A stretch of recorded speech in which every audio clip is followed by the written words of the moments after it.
Okay, everybody, welcome back to our third and final session at this day on transpersonal psychotherapy. So I'm here with our third and final speaker, Bruce Tift, and Bruce is going to give a talk on Buddhism and psychotherapy. So Bruce is a psychotherapist and the best-selling author of Already Free, Buddhism Meets Psychotherapy on the Path of Liberation. In addition to his writing, Bruce has worked in private practice since 1979, taught at Naropa University for 25 years, worked in a psychiatric ward, and given presentations in the US, Mexico, and Japan. Bruce has been a practitioner of Vajrayana Buddhism for more than 40 years and been a student of the renowned teacher Chogyam Trungpa Rinpoche. In his 20s, Bruce traveled for 2 years by motorcycle in Europe, North Africa, and overland to India and Nepal. He's worked as a labourer, clerk, postal worker, longshoreman, painter, school bus driver, paper mill worker, miner, and truck driver. He and his wife Riva currently reside in Boulder, Colorado, but I believe they're moving to California quite soon. And you can learn more about Bruce's work on his website, www.brucetift.com, and you can get the book at bit.ly/already free. So Bruce, it's an absolute pleasure to have you here with us today. And whenever you're ready, just feel free to get started. I'm going to turn my camera and microphone off. Well, thank you, Neil, and thank you for the invitation from the Weekend University.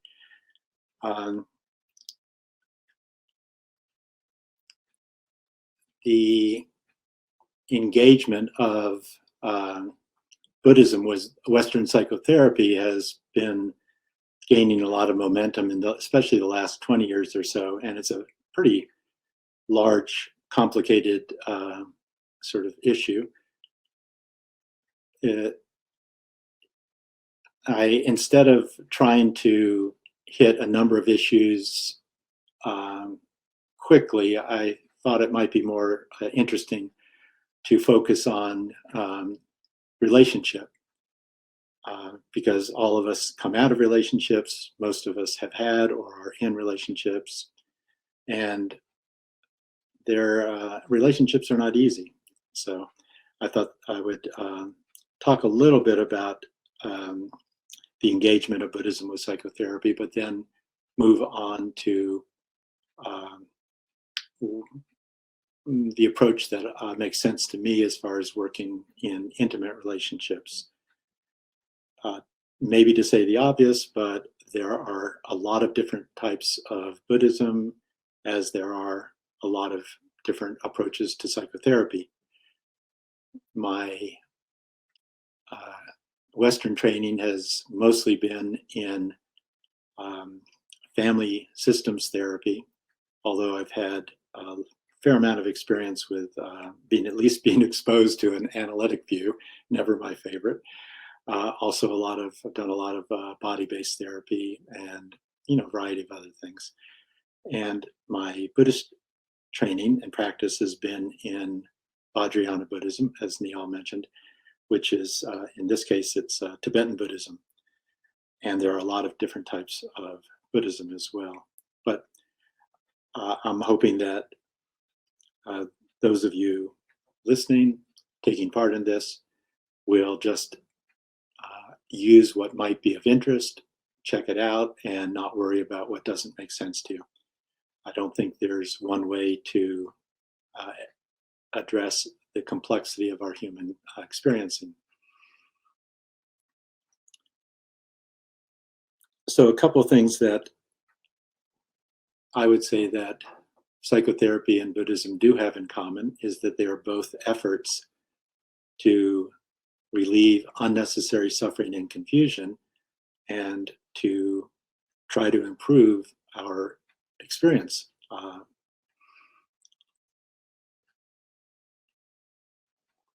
Also, both, in my view,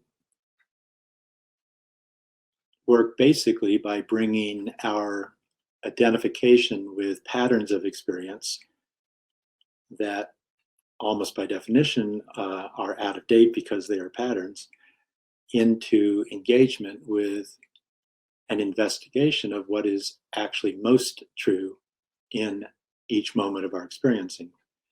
In Western therapy, that's in a much more general way where we investigate and challenge our usually unconscious reliance on young strategies of self-care that now are usually several decades out of date and bring our engagement with our life and with others into alignment with current adult realities and current adult capacities. So, for example, if somebody experienced a lot of abandonment as a child, they may have patterns of finding unavailable partners as an adult, just as a reenactment of that experience that they're familiar with, of no one ever being there for me. But now, as an adult, it may turn out that the world is not their family, their partner is not their parent, and that other possibilities are actually available, but they have to be investigated. From a Buddhist point of view, we bring our identification with all relative experience into engagement with openness. Or as my teacher once said, as far as meditation, we bring our sense of self into engagement with nothing. And when we bring form into engagement with openness, basically what is constructed, our form level experience, tends to start to fall apart. So one of the differences in therapy and Buddhism is that, generally speaking, Western therapy tends to try to improve our sense of self, make it more realistic, more resilient, to move beyond out-of-date types of self-aggression. Whereas a Buddhist view is not really to improve our sense of self, but to gradually dismantle our identification with our identity. And of course, that both can be anxiety provoking in their own ways.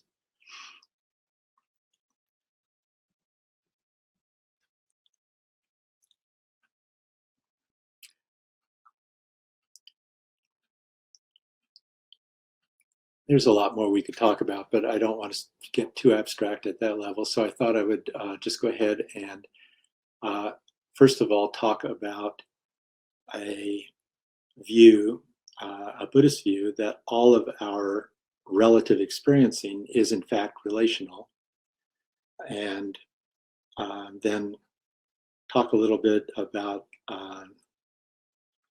what in the therapeutic field is called codependent dynamics, and then some of the ways in which I have worked with couples.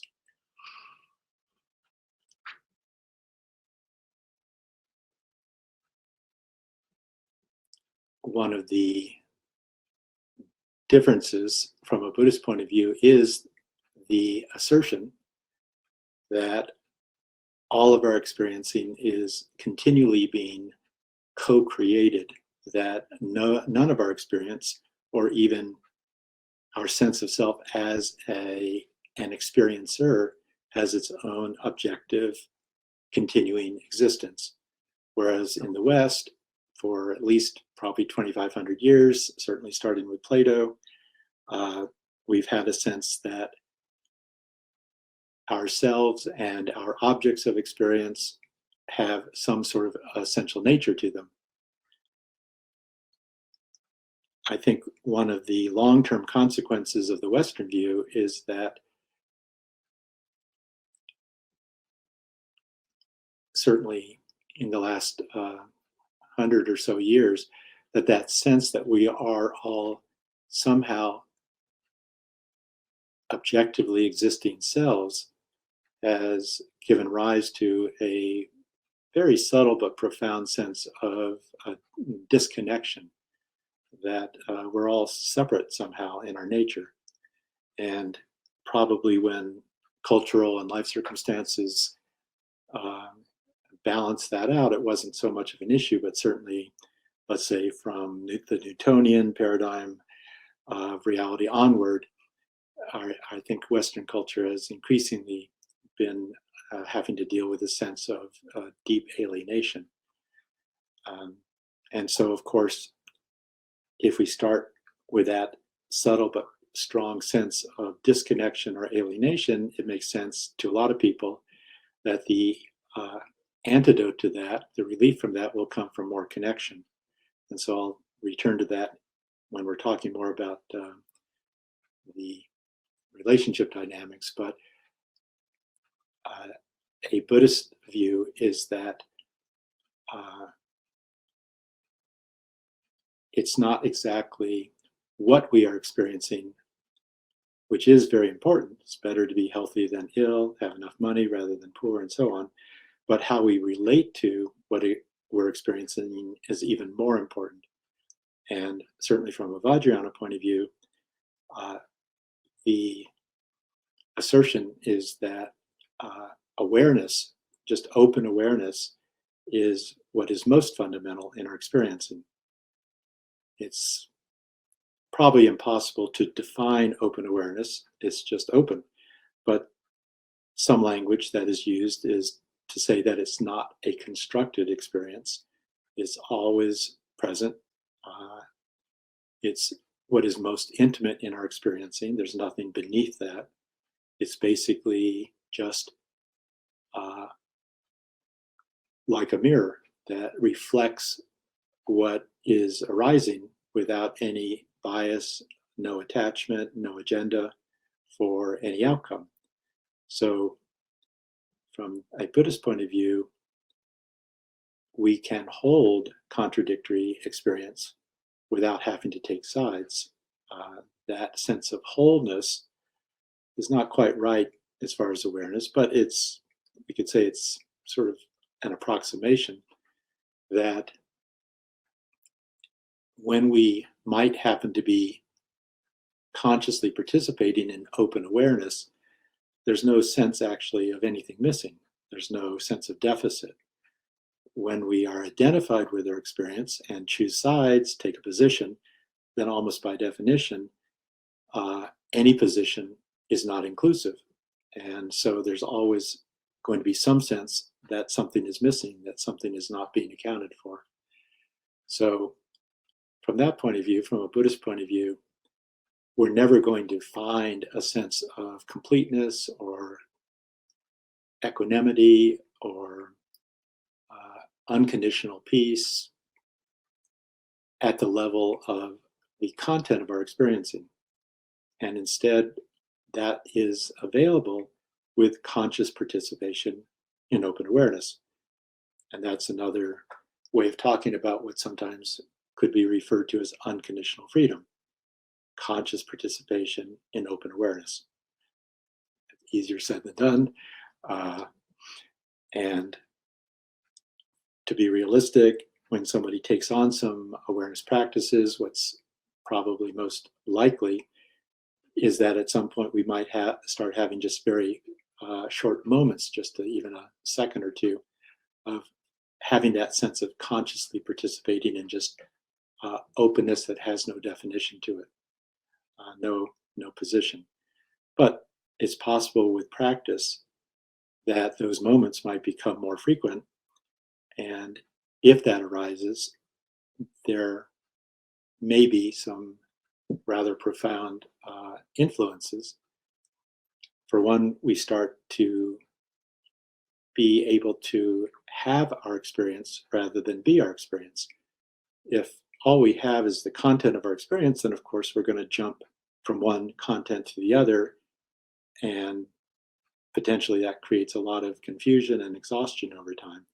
If we have a larger view that holds any and all of our experience without bias, without agenda, then there's a profound relaxation that may arise. Also a type of confidence that, oh, well, I can work with whatever does come up.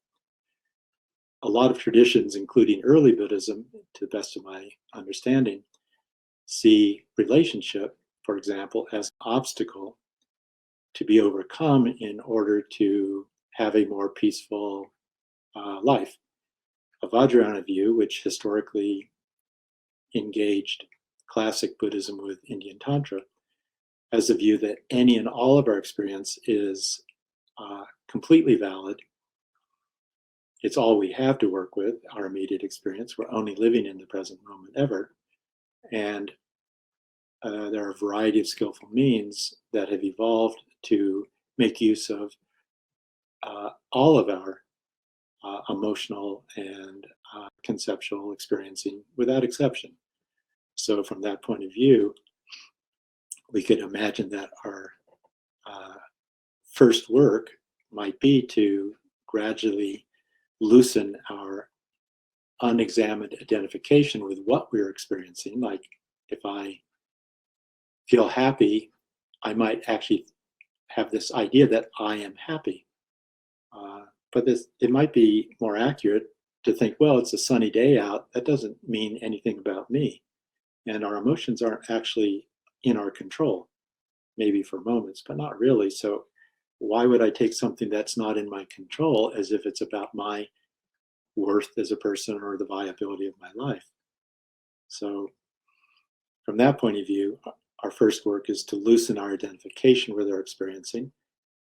And then as we become more familiar with and established in moments of open awareness, some traditions take that as the point. That's the intention, is to sort of, in a Vajrayana view, take refuge in the absolute. But from my training's point of view, as we gain that confidence, we then re-enter the messy, confused experience of our human lives, our relationships, precisely because we're not taking our experiencing so personally or as if it's of cosmic significance. So we then re-engage even more deeply in our human mess and hopefully try to be of benefit to ourselves and others. Then, of course, there's further stages along, but that's a very important difference with Vajrayana Buddhism, that there's not an effort to get out of the mess, out of our difficult negative emotions. And that's possible to the extent that we release our identification and participate in our experience without trying to take a position about it. So I apologize if that's too abstract, but it is part of the view that I work with. So in terms of relationship, the basic sort of view from a Buddhist angle is that all of our experiencing is relational, meaning it's made up of reality, whatever that is. We never have a direct experience of reality. That's, I think, true for both Buddhism and psychotherapy. We work with our experience of reality. We don't claim to capture reality. Even science, in my understanding, has given up the claim that it can capture reality or represent reality, and instead tries to work with probabilities and forces and predicting behaviors and so forth. But both psychotherapy and Buddhism work with our experience, which means that we don't have to actually claim that one is true and the other is not. They're both approaches to something that is a mystery, basically, that can't ever be captured or defined. So it's fine then to approach that mystery in a variety of ways without having to feel that there's some competition among those. It's more of a pragmatic issue. But a Buddhist view is that all experiencing outside of open awareness, which is not constructed, is in fact a process of continual construction. And so that all of our sense of self, our values, our beliefs about things are constructions that actually have to be maintained unconsciously with a lot of effort and creativity and discipline. But unfortunately, a lot of those constructions are out of date, and the benefit we get is not worth the price tag we currently pay. But to try to be a little more concrete, a classic example might be that of a rainbow. We look up in the sky, we see a rainbow. I don't think it makes a lot of sense to claim it's an illusion. We actually just see it. It's an experience. But upon investigation, we're never going to find an objectively existing rainbow in the sky. It has to do with the angle of the sun bouncing around inside water droplets that then get refracted as they leave, and then it's the angle of the observer and so on. So if I look up and see a rainbow and turn my back, there's not a rainbow in the sky waiting for me to see. It's completely a relational experience. If I spin a color wheel of the primary colors, I see white. I would not be very smart to claim I don't see white, but if it slows down, there's the primary colors. If I look at a photograph, I see an image. Upon investigation, there's a lot of pixels and then molecules and so on. So one way of thinking about it is similar to going to a movie where we willingly relax our sort of vigilance and enjoy the presentation, but part of us, hopefully, doesn't take it too seriously. I heard that when films first came out, 100 years ago or so, there'd be a film of a train coming toward the audience, and people would run out screaming because they hadn't, there wasn't a cultural accommodation yet to that entertainment. But in a similar way, the point isn't to not fully participate in our experience, but not to take it as if it's an accurate representation of reality, which perhaps is a mystery at all times. So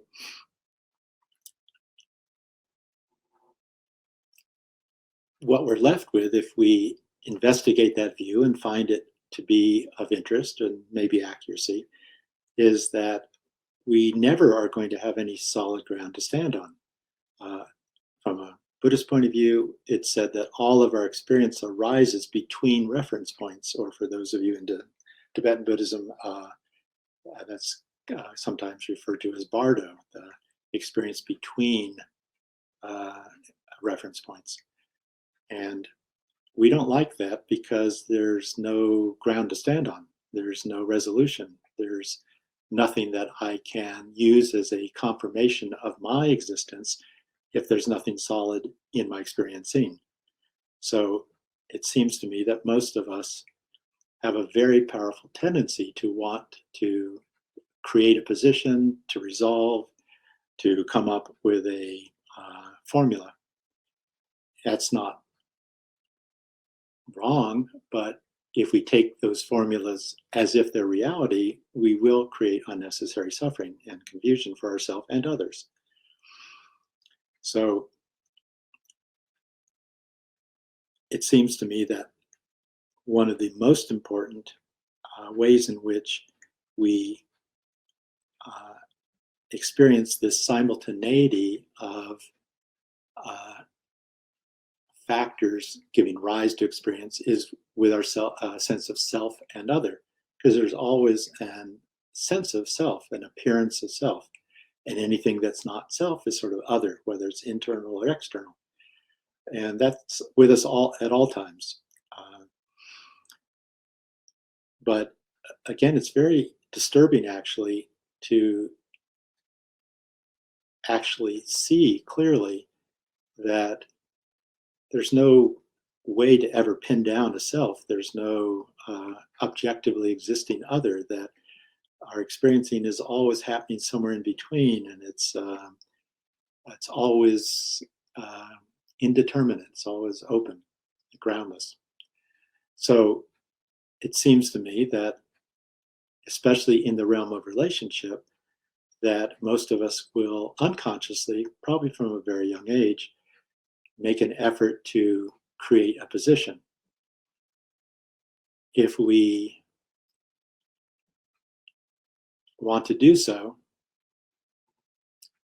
a very straightforward but unconscious way is to emphasize one side of these contradictory energies, self or other in this moment, and minimalize or ignore the other side, which then leaves us feeling that we have a ground, an identity to stand on. When we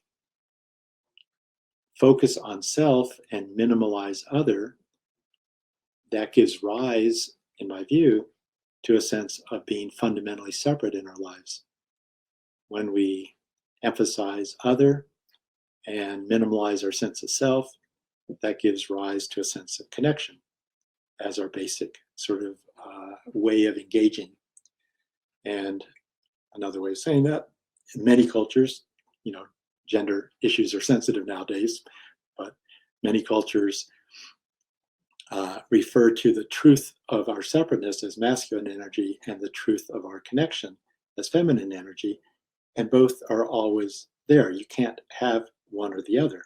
But when we have generated a fantasy of resolution, then we're left feeling some tension about the fact that our solution doesn't cover everything.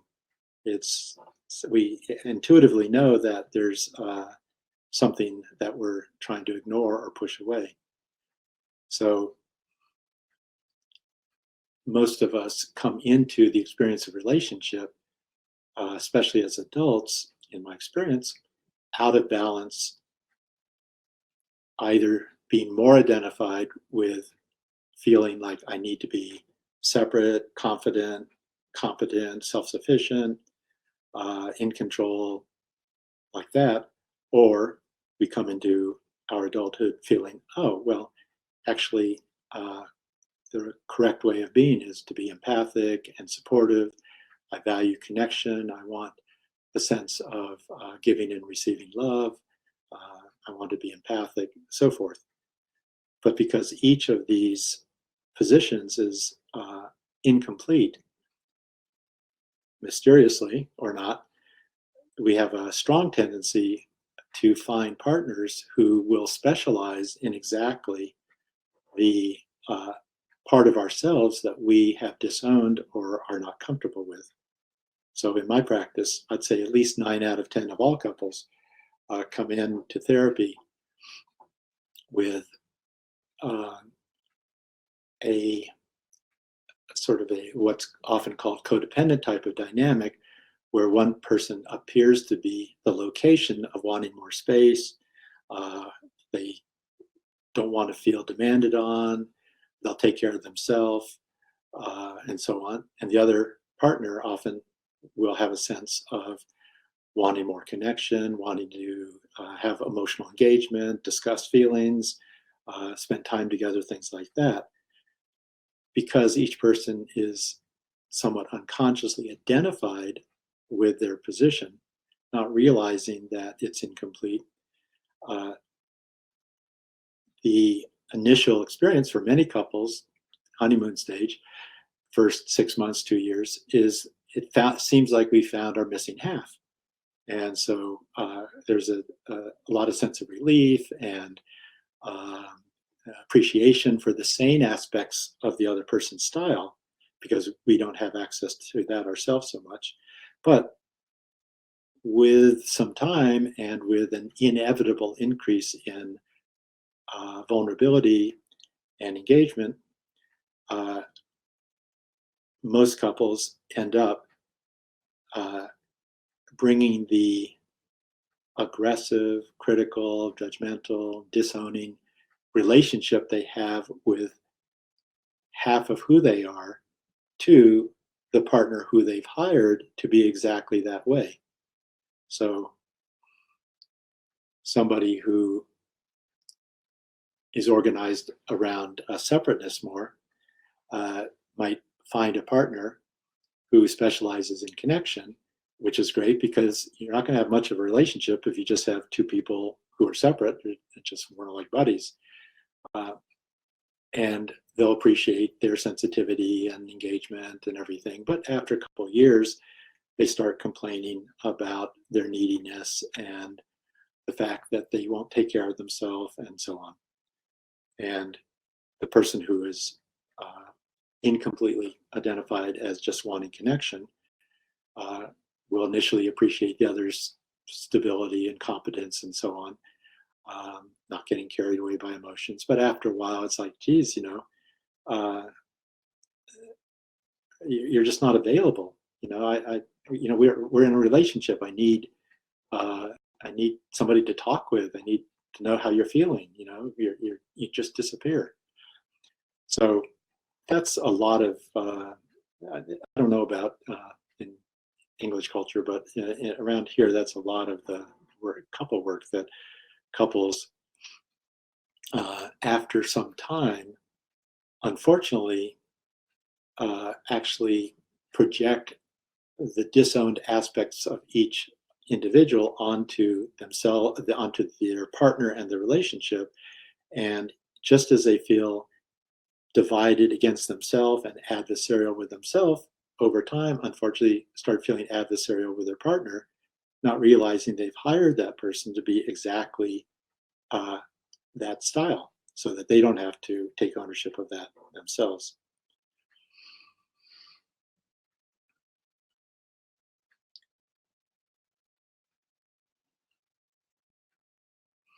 When I'm working with couples, I often find that it's helpful to clarify that each person's style is not actually in reaction to or being caused by their partner, because almost always these are styles that have their origin in very young childhood.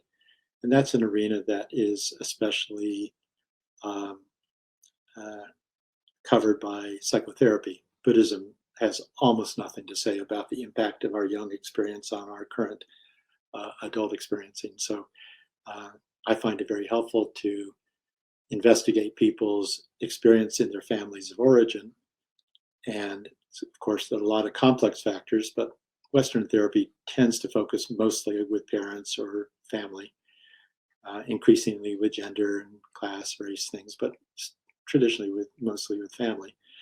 And to be very simplistic, if a child grows up with parents who have a difficulty with connection, they'll probably find that it's smart for them to focus on being separate, because that's what their parents are comfortable with.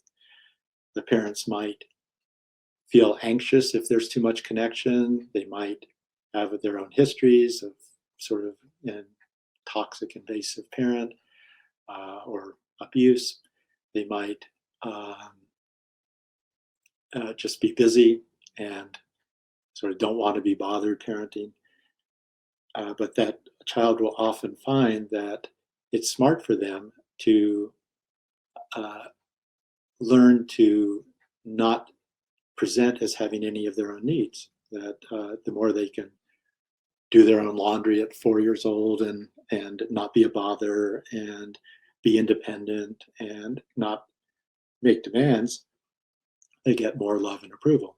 It makes sense. It's not pathology. It's very intelligent. It's very healthy adaptation. A healthy adaptation to a distorted emotional environment requires a distorted adaptation. But then, of course, over time, unfortunately, it's easy to just have that become habitual and be identified with it. On the other side, if somebody has parents who have a hard time with separateness, then it's smart for that young child to learn to specialize in connection. So if they have parents who are very needy, whether they're emotionally needy, or maybe they're depressed, or maybe they are alcoholic and can't take care of themselves, a lot of times the child learns that he or she will get the most love and approval if they learn to connect with the parent, with others. If the parent is very self-absorbed, the last thing the child wants to do is introduce separateness to the relationship. They don't want to express their anger or have boundaries, because their connection is so tenuous that that wouldn't be very wise. So children in that sort of situation often learn to specialize in connection and push their own boundaries and separateness off to the side into their unconscious. So in either case, and it's a matter of degree, I think, for most of us, not many of us have fully mature parents when we were born, and they were in their maybe 20s or 30s or something like that. So it's usually just a matter of degree that we are sort of trained and then later train ourselves to specialize in one side of these two fundamental life energies and disown, push away, compartmentalize the other side. Just because it doesn't work well, it gets us into trouble. Another historic factor that is more of a therapy view is that as children, it's impossible to be trained into adult intimacy. We're powerless, we're immature, we're dependent, we're always cueing off of our parents for our survival, love, affection, avoid, attack, abandonment, and so on. So all of our training growing up is cueing off of the other. If we have more mature parents, it's less so, a more difficult, dysfunctional, hostile environment, more so.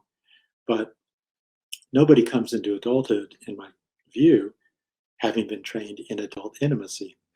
So we enter adult relationships basically having been trained as a child to cue off of the other as the location of both the problem and the solution.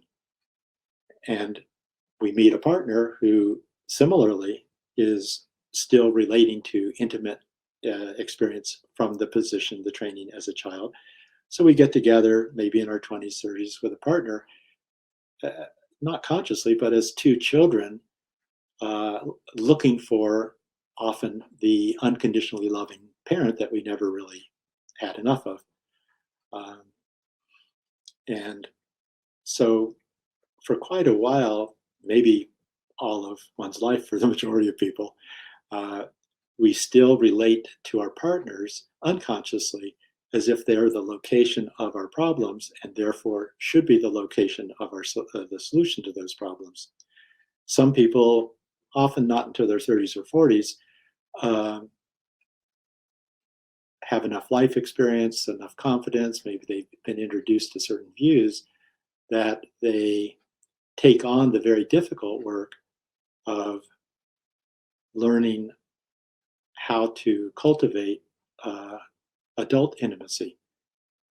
But unfortunately, there aren't a lot of really good models for that. Our cultures are very primitive, and we're lucky if we have mature adults around. But it's sort of lonely work, and it's not easy. It's not easy to transition from the apparent safety of doing what is familiar, even though it creates a lot of suffering, step into unknown territory that is accompanied by anxiety and with no promise, actually, that it's going to be worth it.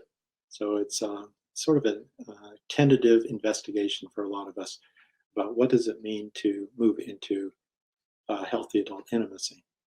And that's a lot of the work of psychotherapy, at least working in relationship, is to find a variety of ways to support and invite that investigation. From a Buddhist point of view, our work is pretty generic. There's different practices, but by and large, our practice is to return to immediate experiencing over and over and over and over again.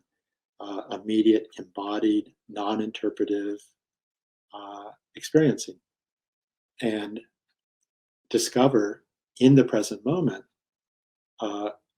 what is most accurate, what is most true in our experiencing. Where is there any evidence of problem, actually? Do I have to continue to avoid certain emotions? Do I have to maintain familiar patterns of experiencing? So A therapy approach is usually more about working with improving the patterns of our experience. And as I said earlier, a Buddhist approach is more about actually a progressive disidentification with all patterns of experience. I find them both very helpful to go back and forth, and rather than think we have to choose sides.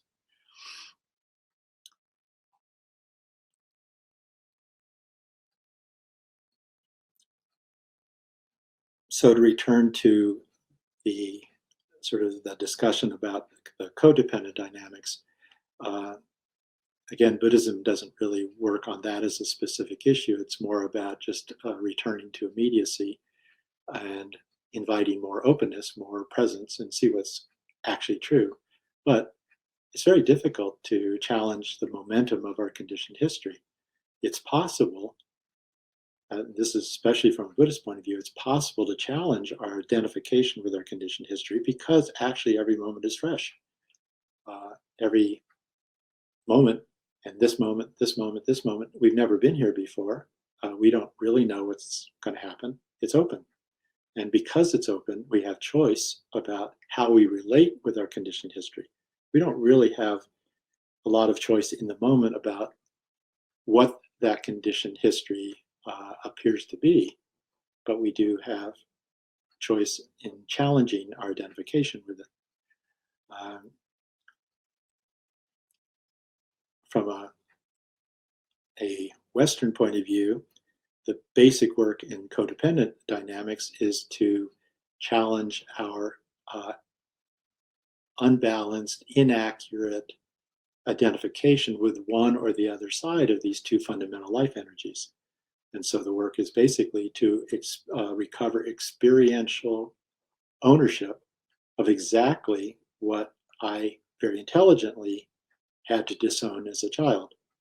So in my case, I learned to be independent, self-sufficient, or masculine energy style. And it took me a long time. So I was probably in my 40s before it occurred to me that I was an incredibly dependent person as well. And that actually my partner had a profound influence on me. It's a little bit of a shock. But my work then was to recover that aspect of my experiencing that had to do with dependency, connection, empathy, being affected by affecting others.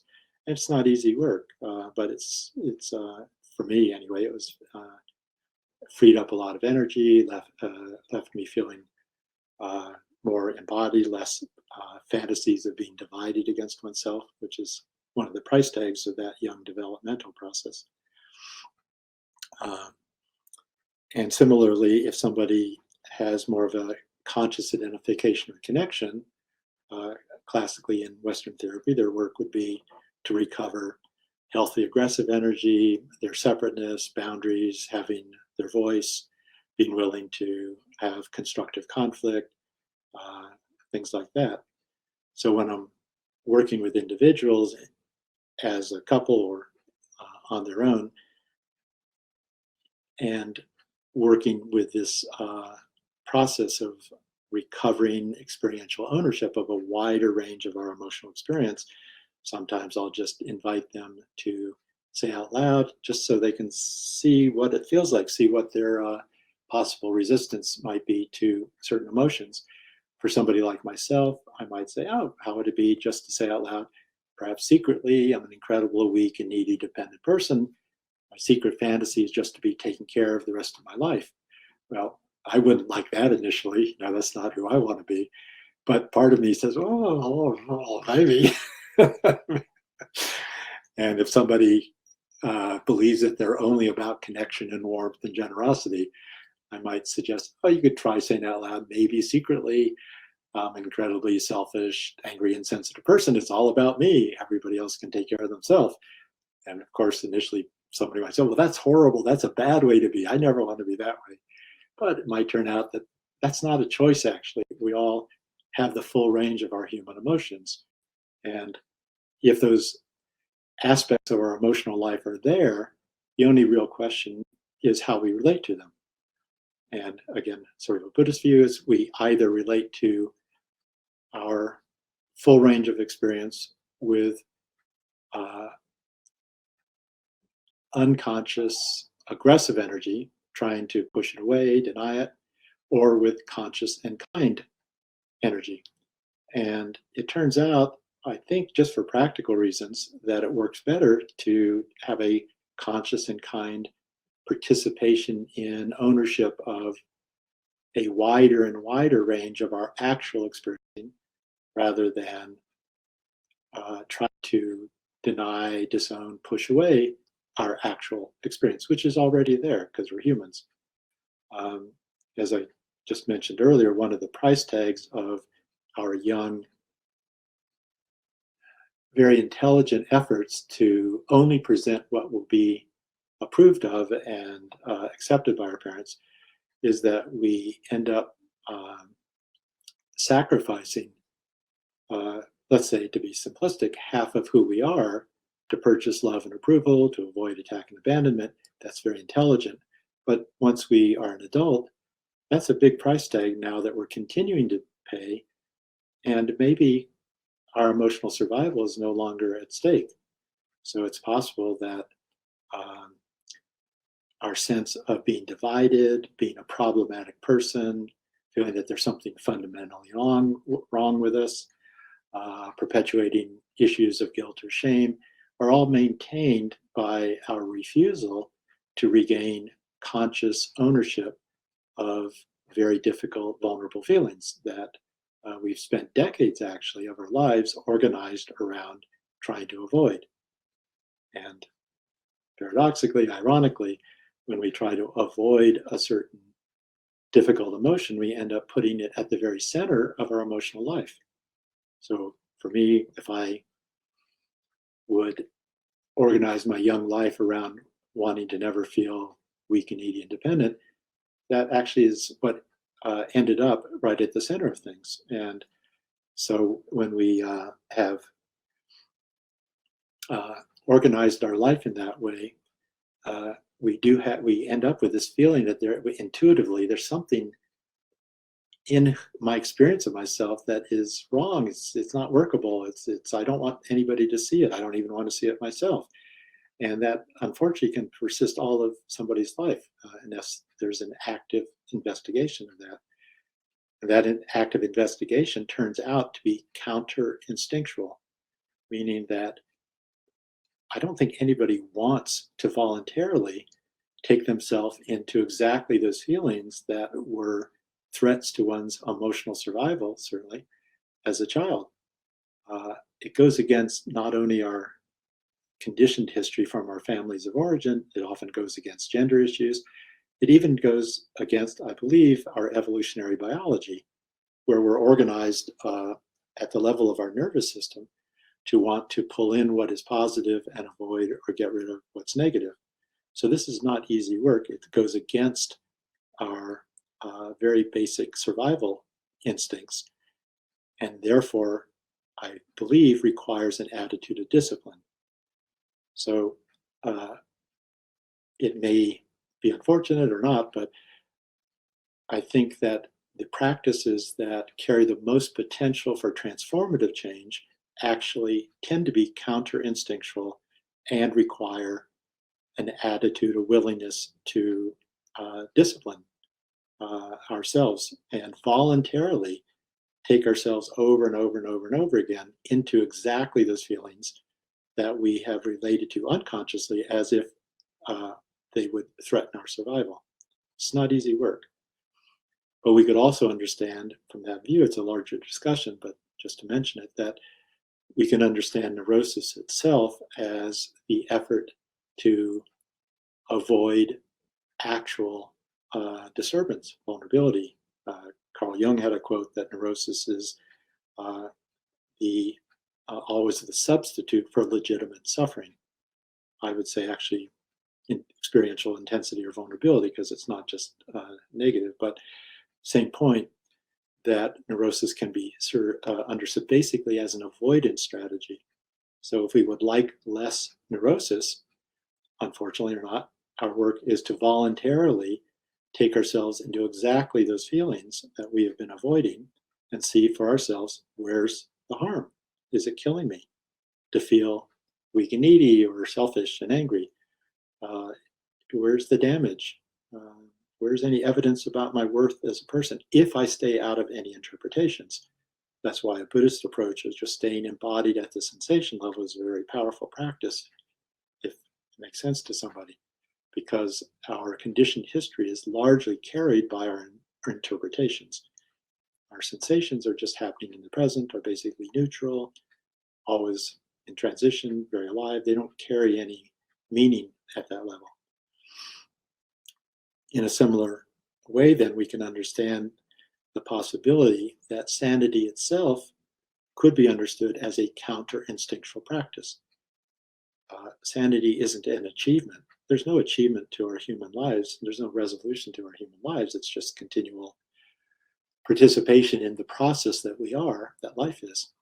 But sanity can be understood as a practice, which basically is counter-instinctual, meaning that neurosis will always be easier in the present moment because it's the avoidance of disturbance and vulnerability. Sanity has to do with voluntarily taking ourselves into what is accurate, even though it's very disturbing. So if that makes sense, we can train ourselves to assume that neurosis will always be easier in the moment than sanity, but understand that over time, neurosis does tend to lead to a deterioration in the quality of our experiencing, while over time, sanity tends to lead to an improvement in the quality of our experiencing. So we have to decide what our intentions are.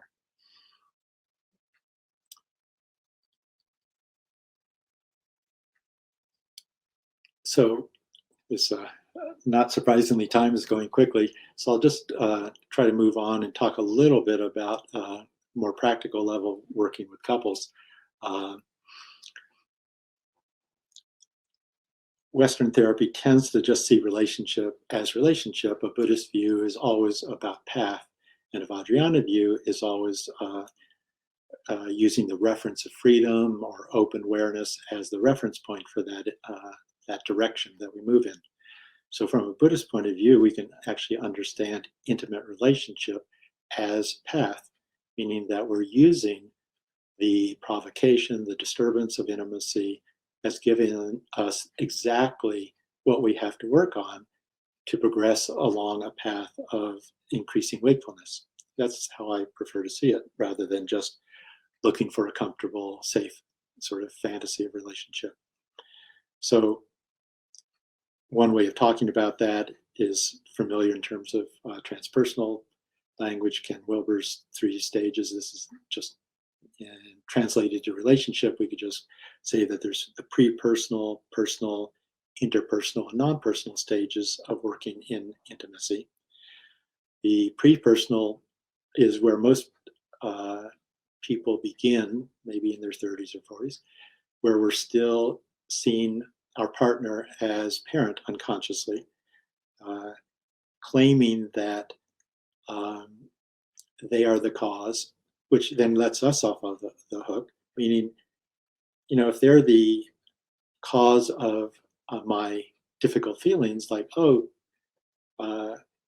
she made me so mad, or he's never there for me, or something like that, then unconsciously we're taking the position of the powerless, dependent victim child, meaning you're the cause of my experience, so you have to change for me to have a better state of mind.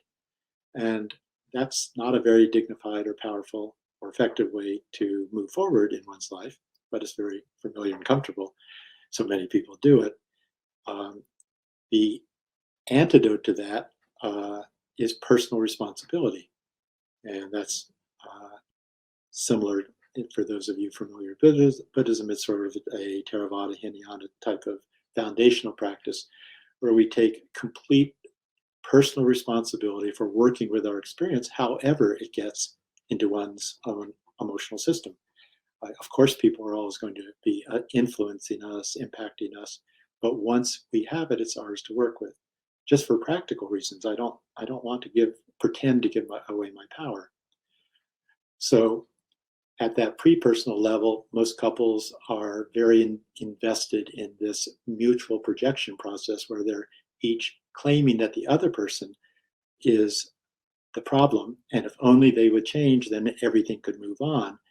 That's, of course, unconsciously going to serve as a justification for my not doing the difficult work of going into my own difficult feelings, my own vulnerability, because basically I'm claiming it's impossible to change, which is the child's reality. The child can't make the parents change. So this is a reenactment on an unconscious level for most of us from our very young, powerless realities, to hang on to this idea that I am powerless to change anything. And we know intuitively that it's going to be anxiety provoking to challenge that. So at that level, I am pretty strong with my interventions. I stay central in the therapy process. I try to do some education, work a lot with the mutuality of what's going on, so that to just challenge the tendency for the couple to agree that one person is the location of the problem. And to move on too quickly, the next stage could be understood as a personal stage where somebody has started to gain enough life experience, enough confidence that they're actually willing to practice being responsible for their own experiencing. They start to understand that actually this is to my benefit, even though it's difficult to stop pretending to be a victim. So I'm going to work on my own experience. And when we do that, we start to actually treat our partner as an equal, who we sort of start to give up our fantasy that we know who that person is, and are willing to let them be responsible for dealing with their feelings, just as we are practicing being responsible for ours. And at that stage, it's very helpful to discriminate between our personal practice and our interpersonal practice, so that our personal practice has a lot to do with just increasing our awareness, our embodiment, our kindness. It's a lot of very good Buddhist practices there. Our interpersonal practices have to do with things like communication, constructive conflict, learning to have boundaries, assert needs. And Western therapy actually has more skillful means in that arena than I think Buddhism does. But the two together are very helpful as far as reducing unnecessary conflict and allowing a more spontaneous experience, a less formulaic experience of relationship. Just to say it briefly, at that level, a very useful attitude that any of you could experiment with is that I often suggest that if anybody realizes they have a complaint about their partner, that instead of explaining that as if it's about what one's partner has done or not done, we could train ourselves to ask, oh, how is it that apparently I have not taken adequate care of myself? So we start to look at the possibility that taking such good care of ourselves so that we stop accumulating any complaints, blame, or resentment can actually help us keep our heart open, and is actually very important as far as increasing our capacity for intimacy. So it turns out that intimacy itself is this unresolvable disruption between self and other, ourself and our partner. And it's possible that healthy intimacy requires this never-ending juggling act, always being out of balance between self-care and care for one's partner. And that alternation between self-care, care for one's partner, may turn out to be a useful way of understanding care of the relationship. We could understand it a little bit like riding a bicycle. We stay upright by cooperating with always being out of balance. So it's possible that at this stage of our work, we cooperate with always being out of balance, never having resolution, just making it up as we go along, knowing that sometimes we'll choose to care for ourselves, Sometimes we'll extend to care for others. And maybe that's going to capture the complexity of intimacy better than a formula of only being identified with either the separate or the connecting energies. So it looks like our hour is coming to a close. I hope some of this has been of interest. Maybe just to close with a Buddhist sort of practice, if any of you are interested, because I've touched on awareness a number of times. If any of you care to, at any moment, you could ask, what is it that I am aware of experiencing? Try to be clear about that. No stories, no interpretations. But then ask, what is it that's aware of this experiencing?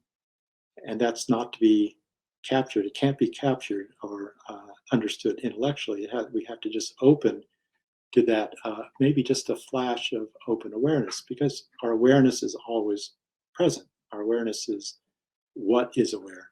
It's self-aware. So anyway, if that is of interest, some of you could play with that. So thank you, Neil, for inviting me, and I hope some of this will be of interest to you all. The questions are starting to come in here thick and fast, so I'll just get started with asking you the first one. All right, okay. So the first one here is from Ruth. How is it possible to maintain a balance between longing for connection and wanting to be free? This kind of relates to the last session we had, so yeah, I think people are curious to know that. Well, from a Buddhist point of view, which is uses freedom as its reference point, I don't think therapy does so much. Our experience of freedom is most reliably going to arise with conscious participation and open awareness. An open awareness has no agenda. It has doesn't take sides.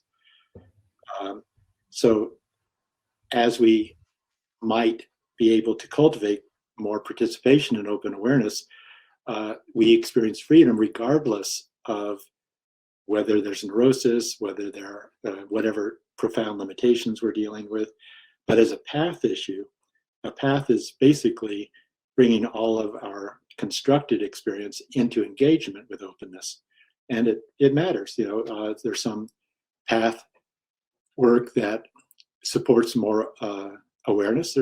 There are life circumstances that make it more difficult. So on a relative level, if somebody's longing for connection, if I were working with them, I would start by inviting them to consider that if they're longing for connection, they probably already feel profoundly alone, but they perhaps have not yet taken full conscious participation in what is most true, that they feel very alone in their life. And so if they were to own what's already true, their feeling of being profoundly alone, and also respect their longing for connection, both are there.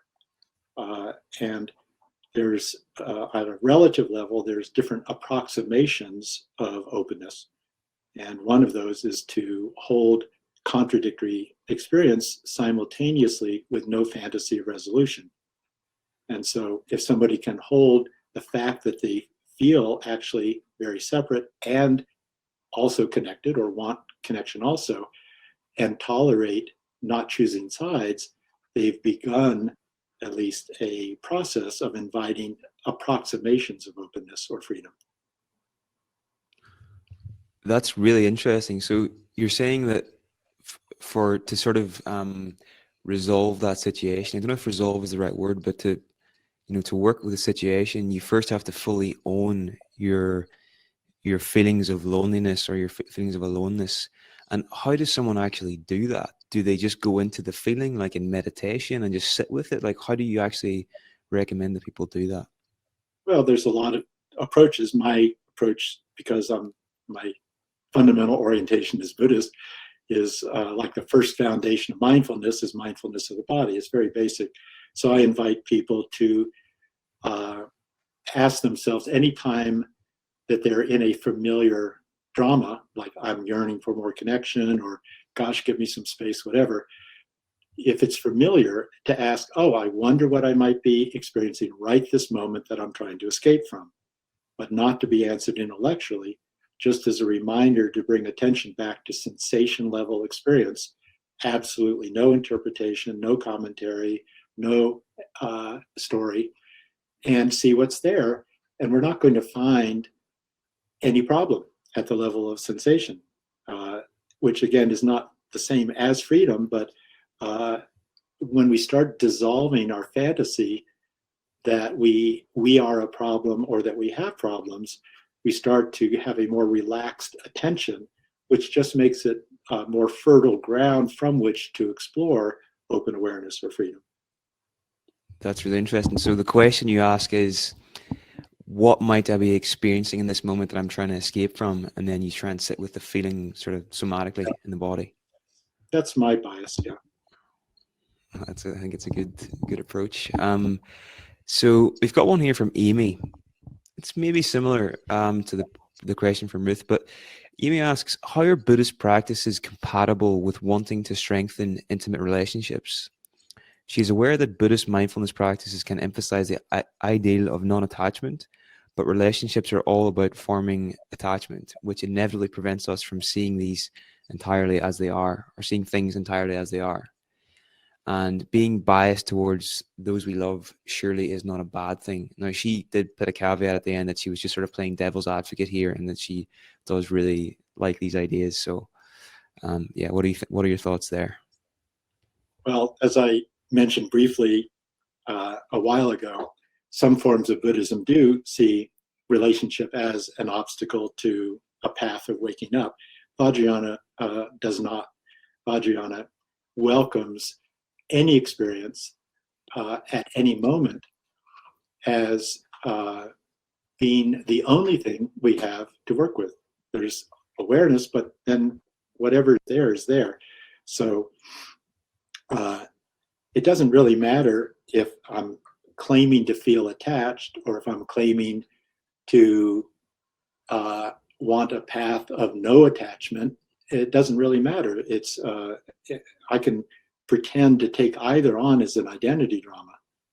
And the point is to have our experience rather than be our experience. So I, first of all, wouldn't agree that building a strong relationship is about building attachments. As I said before, I think it's more about learning to rest in the never-resolvable disturbance, provocation, groundlessness that arises between self and other. So I don't share that idea that relationship is about attachment. But even if somebody feels that it is, well, that belief that it's about attachment is inherently without essential nature itself. So Vajrayana view is that it doesn't really matter what we're experiencing or the experiencer, everything is without essential nature. So there's no obstacle, actually, that we have to heal or resolve or get rid of. It's a matter of shifting our perspective moment by moment by moment and seeing through our tendency to try to create some solid ground to stand on. 100%. Okay, so we've got one here from Paula.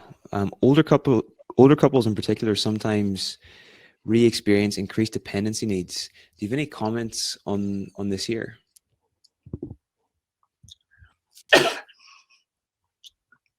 Well, my wife and I'm an older couple, so we're in our 70s, so I could speak a bit to that. Again, from the point of view of awareness, it doesn't really matter what we're experiencing, but from a path point of view, it matters a lot. And that's one of the things we hold simultaneously with no resolution, both absolute and relative. We don't choose sides, they're actually inseparable. So we have to work with relative, but without taking any of it completely seriously or personally. So as an older couple, I think that it's very accurate that if you have a stable, appreciative relationship, that as you age, you probably are going to feel less of the younger sort of hunger, excitement, curiosity about exploring everything that's possible in the world. And they're at some point, maybe 40s or 50s, some people sort of start to accept that, hey, I'm not going to have everything that I want, and maybe I should do a good job of what I have. And so I think, hopefully, as a couple ages, we are more willing to be kind to each other, to not avoid conflict, but not have conflict unconsciously in the name of unresolved issues from our childhood, or I'm not going to get everything I want, things like that. So I think aging is a good opportunity to practice kindness regardless of one's feelings. 100%. Okay, next one is from Philip. How would you work with someone who is in a relationship with someone who does not want to engage at this deeper emotional level? Well, that's a personal call. It's certainly possible that there are other qualities to that relationship that might make it adequately satisfying. Maybe there's common interest, maybe there's parenting, maybe there's financial issues, maybe there's just some sense of deep connection, appreciation, love. But like any limitation, we have to decide what our priorities are. If somebody is actually interested in a path of waking up, from a Buddhist point of view, we don't rely on our partner to share that view. That's sort of more codependent drama. But at the same time, it would be nice to have somebody who could support us and understand us and share that sort of language and everything.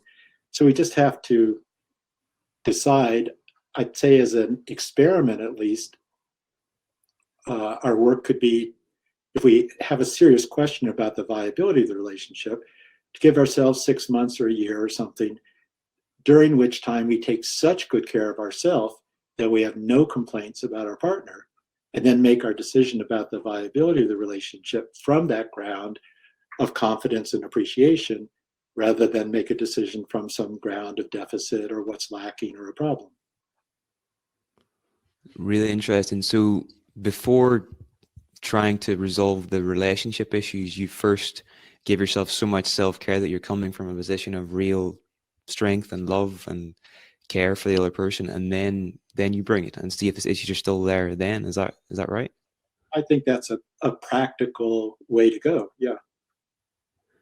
And in terms of just from your own experience, because you've been doing this since I think it was 1979, since you've been a psychotherapist, this is something I think all people working in that profession struggle with, is self-care.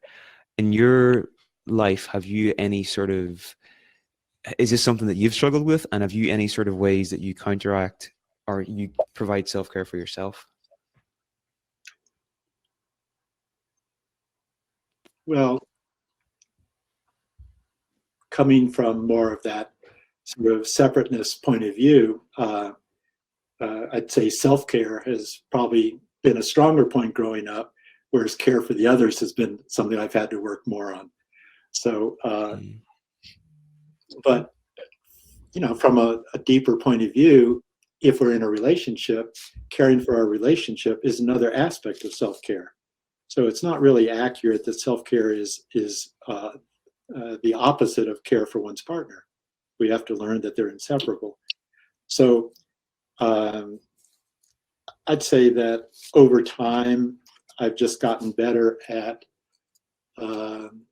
having choice and being less formulaic, so that, if I see my partner's dishes are out, sometimes I'll take them down to the sink, sometimes I won't, depending on just some intuitive sense of how to best take care of myself, meaning how to keep my heart open. So at this point, I'd say self-care has to do on a lot of levels. One is just basic stuff like trying to get sleep and, eating adequately, having enough money for my livelihood, all that stuff. And also self-care has to do with how one thinks about oneself, how one communicates, how we understand our experience. And then there's self-care at the emotional process level.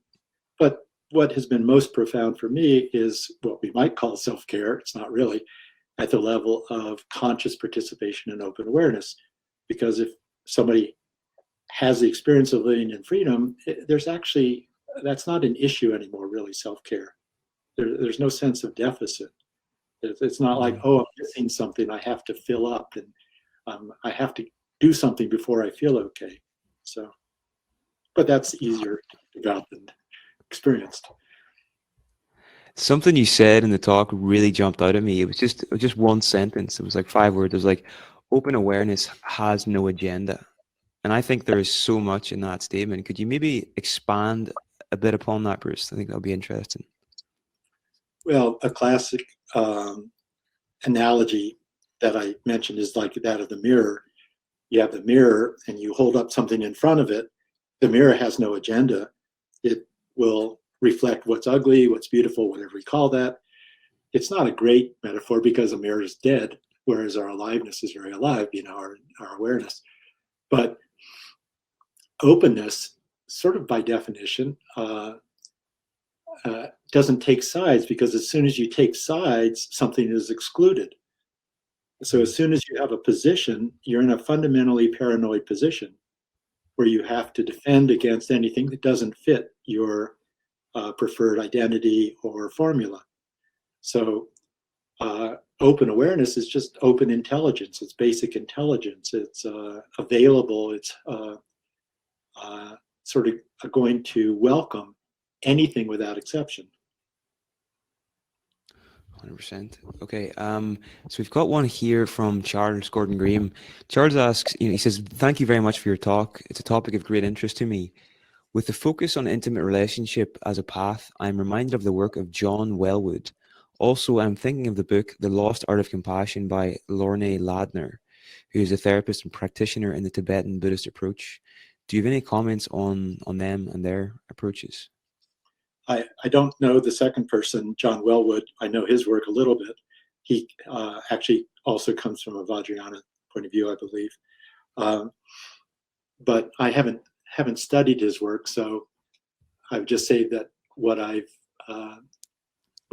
seen of his sounds very compatible, very, very accurate about just really cultivating a variety of conditions that invite more and more openness, not just intellectual openness, but actually embodied, heartfelt, experiential openness as the ground out of which we learn to be skillful. Because it's not enough just to be open, we have to also learn to be skillful if we want to be of benefit to ourselves and others. But I'm sorry, I don't really know either of their work well enough to comment. Okay, really interesting. And I'm just curious, over the years, have there been any books, Bruce, that have really impacted your own way of thinking about the world and life in general and your perspective? Well, certainly my teacher's books, Trungpa Rinpoche, and especially, at the beginning of my Buddhist practice, they had a profound effect. He did actually, in his books. And since his death in '87, his students have continued to publish his talks. So I don't know how many there are now. There might be 50 or something that are like coming out of his talks. And I haven't read all of those, but his early books certainly were impactful. No, a lot of books I've found aspects that are very useful, but I think what's been most impactful for me is relationship with my wife, with my kids, relationship with my teacher. That I think, books don't really disturb me, but relationships do. And so the disturbance is where we find what there is to work with, what our obstacles are. So I think that my relationships have been more like a Buddhist sort of slogan is that a fortunate life is one with the right amount of suffering. And so I would say that my relationship has fortunately provided me with the right amount of suffering, I think. There's a guy, I don't know if you know him, Anthony DeMello. He wrote a book called Awareness, and it's really it's a brilliant book. But he talks about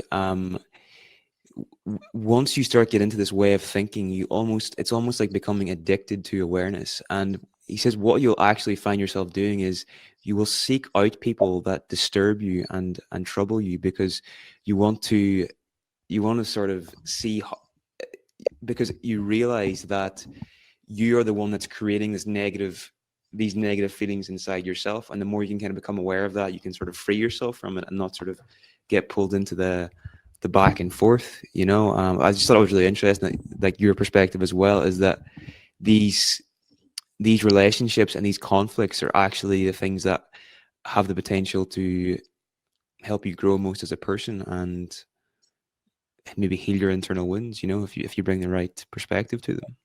Right. So probably get time for one more question. Let me see. We've got one. Well, I'm just curious, Bruce. You've studied under, you know, these great teachers. What was your experience actually like? You know, what did that involve? Was this when you were in India and Nepal, what you were studying under these people, or was this in the US? And what did it involve? Was it like daily meditations? Was it, yeah, what was the experience like? Well, it was a lot of things, not just one thing. I first studied with a teacher, Thupten Yeshi, who was in the Galupa tradition in Nepal, just for about a month when I was traveling. Then when I returned to the States, met Trungpa Rinpoche, and then had an interview with him, and said that I really felt connection, but I was in my mid-20s then, but I still wanted to travel and have sex and explore the world. And he said, oh, that's fine. He had a high squeaky voice. Said, that's fine. You know, that's what Lord Buddha did. You know, so he didn't try to convince me to come and be a student or anything, which, you know, in hindsight, it's too bad I didn't. I'm glad that I didn't, you know. But he was, for me, he was a very sort of disturbing to be around. He, in the Tibetan tradition, he would be called like a crazy wisdom teacher, meaning that he wasn't sort of this predictably A-OK, nice person.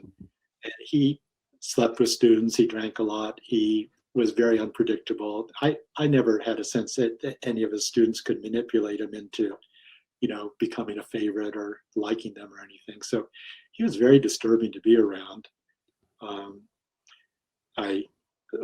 In hindsight, I kept a certain distance because I just was too disturbed to be around him. Wow. If I looked into his eyes, it was like there wasn't any personhood there. There was awareness, but no sort of person, and that was very, very scary for a person, you know, because there wasn't going to be any support for my identity there. But he created this his own little world, you know, with all sorts of strange rituals and stuff. And my wife and I were very involved with it until his death in '87. But it wasn't just this nice thing where we'd come and feel warm and open and peaceful. You know, it just always felt disturbed. Wow. So of course, now I spread that to others now. Well, I wasn't expecting that, but there you go. So yeah, Bruce, it's been an absolute pleasure. Thank you so much for sharing some of your wisdom with us. Really appreciate it. I think people have got loads from this talk. So thank you. Yeah, that's all we've got time for today. Everybody, thank you for tuning in. Bruce, I'm just going to say a little bit about our next event here. Also, Bruce's book, I've created like a special link for it if anybody wants to get it. It's just bit.ly/already-free. So I'll just link to that in the chat as well. If anybody wants to do some follow-up reading after today, definitely check that out. So yeah, Bruce, if you want to just, I'm just going to talk about our next event. So if you want to just get going, you just have to close this window, and then that's everything. But thank you, really appreciate it. Thank you. Nice to meet you, and thanks for the invitation.